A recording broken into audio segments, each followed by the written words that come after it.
Welcome to Seamus Heaney Listen Now Again. My name is Jenny and I'm going to give you an introduction to Seamus Heaney's poetry collections. All of these were published with Favourite and Favourite, starting with his debut collection, Death of the Naturalist, which was published in 1966. This collection contains many of Heaney's most popular poems, including Digging, Blackberry Picking and Winter Break. Digging is the first poem in the collection. Heaney said that it was such a strong poem that it couldn't go anywhere but first. This was followed by the collection Door into the Dark. The title comes from the poem The Forge. The first line is, "All I know is a door into the dark." This poem is all about making connections between poetry and traditional crafts, in this case the work of the blacksmith. It's also a collection that has a very strong sense of place and sees Heaney developing the theme of the bog with his poem Bogland. Moving on to his third collection, Wintering Out, the idea of the bog is furthered with the inclusion of the first of his poems about bog bodies, entitled Tolland Man. This went on to become a very strong theme in Heaney's poetry and a way in which he dealt with the political side of his work. It became a very important metaphor for him. It's seen most strongly in the collection North. As the title suggests, this volume is the main one dealing with troubles and conflict in Northern Ireland. In poems in this collection, Heaney makes links between bog bodies and between victims of the Troubles, showing cycles of violence throughout history and tying it all back into the past of Ireland and of Europe as well. This collection was very popular and in its first month of publication sold 6,000 copies in the UK alone.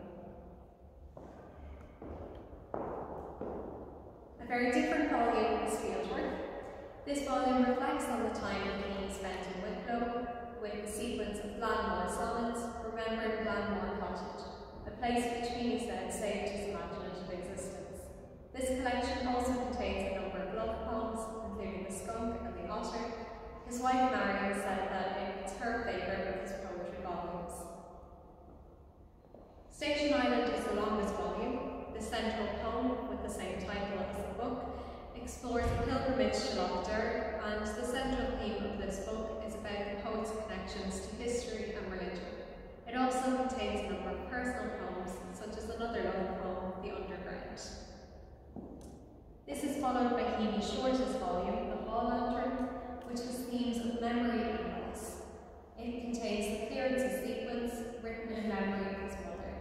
Clearance's 3, better known as When All the Others Were Away at Mass, has since been voted Ireland's favourite poem of the 20th century. Following this, we have Seeing Things, which is a book in which Heaney said he began to credit marvels. We see him finding the extraordinary in the ordinary world, and it is a poem that preceded his win of the Nobel Prize in 1995 for works of lyrical beauty and ethical depth. Following this, he published The Spirit Level in 1996. This volume is particularly close to our hearts here at the exhibition, as the title was taken from the last words of his poem, Listen Now Again. Following this, he published Electric Light, his first volume of the new millennium, and this includes many poems that link to the title, the idea of luminescence and light, such as the closed rhyme, and it also sees the start to Heaney's elegies for friends and collaborators. This is continued on in District and Circle, published in 2006. This volume won the T.S. Eliot Poetry Prize, which is the most prestigious poetry award in the UK. The image that you see on the cover is taken from the background of Edward Maguire's portrait of the poet, which can be seen in the Ulster Museum.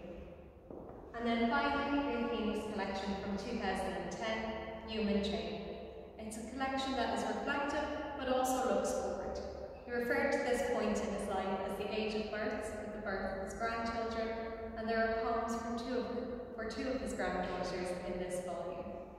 The year after this volume was published, he boxed up his archive and drove with one of his sons to the National Library of Ireland to deliver it in person.